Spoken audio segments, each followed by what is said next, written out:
జ్యోతి వచ్చేటప్పటికి phone tapping ముమ్మాటికి నిజం అంటూ నా ఫోన్ రికార్డు ఆడియోని అప్పట్లో వైవి వినిపించారు.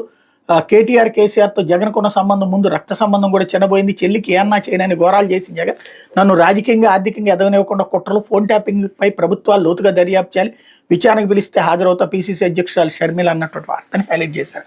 అయితే నరుకుతాం చంపుతాం అంటూ వైసీపీ కార్యకర్తలు నరుకుడు భాష, జగన్ పర్యటనలో ఫ్లెక్సీలు పెట్టి బెదిరింపులు, పొదుల్లో తొక్కిపడేస్తామని హుంకరింపు, సత్తెనపల్లిలో రఫా రఫా అంటూ డైలాగులు, రాజారెడ్డి రాజ్యాంగం తెస్తామని ప్రకటనలో రౌడీ షీటర్లకు పరామర్శల పేరిట అరాచకం, బెట్టింగులతో ఆత్మహత్య చేసుకుంటే విగ్రహం, జగన్ తీరు చూసి జనంలో విస్మయం అన్నటువంటిది, ఒక విషాన్ని నింపడం అనేటటువంటిది ఎంత జాగ్రత్తగా చేయొచ్చు అనేటటువంటిది ఈ వార్తలను బట్టి ఉంటుంది. ఒకటి ఖచ్చితంగా ఆ పోస్టర్ పెట్టినోడు వెదవే, నో డౌట్ అందులో.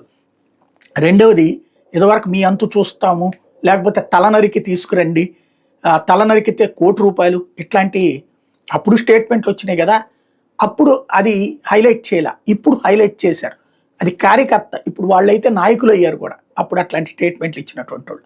రెండవది, జగన్ వెళ్తే విధ్వంసమే అనేటటువంటి ప్రచారం. జగన్ వెళ్తే అప్పుడు చంద్రబాబు వెళ్ళినప్పుడేమో అది జన సందోహం, ఇప్పుడేమో విధ్వంసం, జనం వచ్చినా కూడా విధ్వంసమే.